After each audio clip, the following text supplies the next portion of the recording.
I used to vote Liberal. I also voted NDP. I voted Green. And most recently, I voted Conservative. What?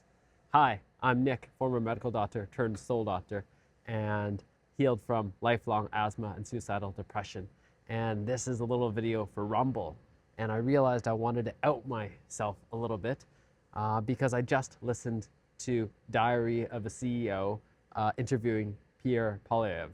And I really appreciated listening to that whole interview. I didn't know how to pronounce his name before that. I hadn't heard a full long form interview with him yet.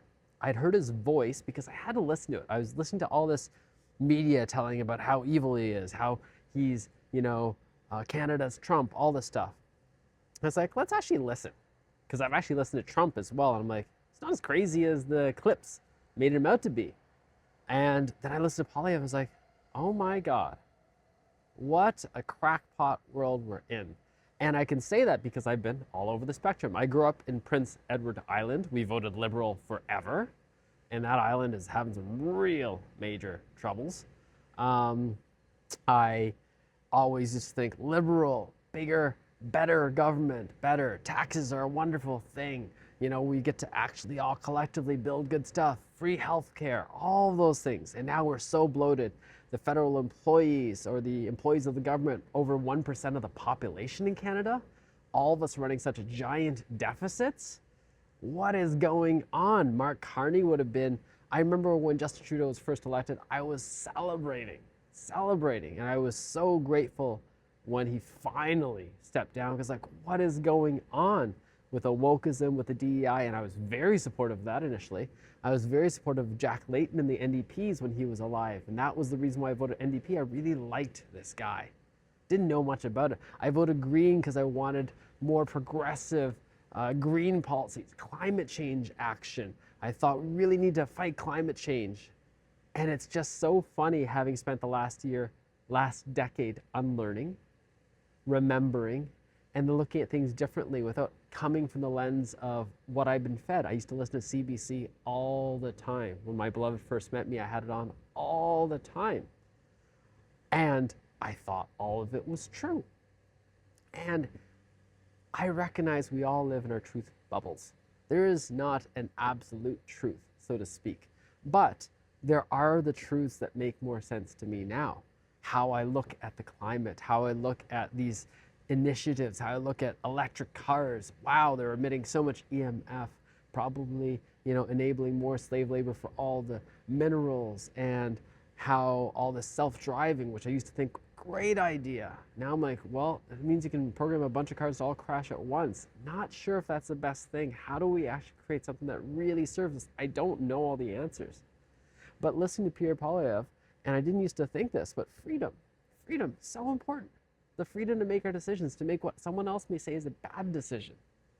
Someone else may say is a bad decision, but if I think it's the right thing for myself and my family, I'm not harming anyone else or actively harming anyone else in the absolute ways, then the freedom to be able to make those decisions, the freedom to actually start businesses, the freedom to actually be an entrepreneur without all the tariffs, all the permits, everything else. Yeah, the permits, I couldn't believe it when I found out in Vancouver area, half the housing cost, more than half, is because of the permitting. I used to think that's how much it costs to build a house. Then when I realized, oh my God, they can build it so much cheaper in other places. How do they do it? Oh, because we don't have all these crazy permits, and everyone knows this. It's going to take months to years to get permits. Why is that the case? I have an idea. I have the money. I have the family. They're not going to get any younger. Can we do it now? And I say this because I had such amazing friends argue with me, want to rant, want to just assume that I'm liberal. And I can understand why. The way I live is what I used to think a liberal stood for, but what I recognize that they no longer stand for, because I couldn't tell you why for sure. I'm not going to speculate that deeply and go down that rabbit hole. All I can do is to provide more evidence for where I actually am, be willing to stand up for that, be willing to highlight things that I look towards. I'm like, I really appreciate. He's like, I'm not going to badmouth the current prime minister for foreign policy in a foreign country. but I'm also not going to just go along with it. And am willing to say more of what I want. And I'm really grateful. Like, they brought out his old essay when he was a kid and won money for and what he was looking to do. And I'm not saying he's a savior either. There's probably things about him that I don't know. But what I can say is it doesn't sound like he's an evil man.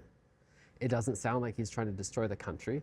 It does probably mean in the short term there's going to be a different kind of pain that I'm not used to when we start enacting policies that are different, and they won't go as smoothly as we'd like them to. Change is never as smooth because there's a lot of entrenched interests, and they're going to make things more painful.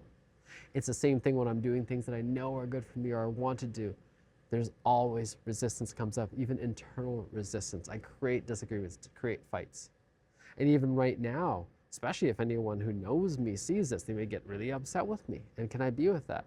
And a practice is just being, hey, this is what I see right now. You want to talk more in a way that's actually expansive, in a way where we're willing to see each other and not try to talk over each other? Maybe we'll have a conversation. But unless I have enough vested interest, I'm not here to try to convince you of anything or be convinced of anything. I'm so excited to learn. And that's part of what I'm really grateful for. I've been able to shift all around the political spectrum because I'm just learning. I'm not seeing anyone as a savior or anyone as the destroyer, but they're good or bad points. How do I actually make choices for me? How do I support people who make choices that I look at as well? And how do I learn that there's so many things that have been entrenched because over and over people have been parroting, mirroring for their own purposes. I can see now that CBC is very interested in their own funding. Makes sense. If I was working there, I could understand that. But they're so interested in their own funding that they're willing to bend, and I'll say bend, the truth, bend the opinions, bend the way people may look at someone in order to get what they think are the most favorable outcomes for themselves. And I don't think it is. I don't think this artificial lifeline is the best thing. I don't think it's actually creating the world we want to live in, a more beautiful world, a world where our children, their children are going to feel better about. Having said that, this is the crisis cycle of our turning. So I just want to share some of those thoughts on Rumble since I'm practicing using this platform of freedom of speech. I am grateful for having grown up in Canada, and there's so many things that are going to change now. And I look forward to whatever comments, however you see this. Ciao for now.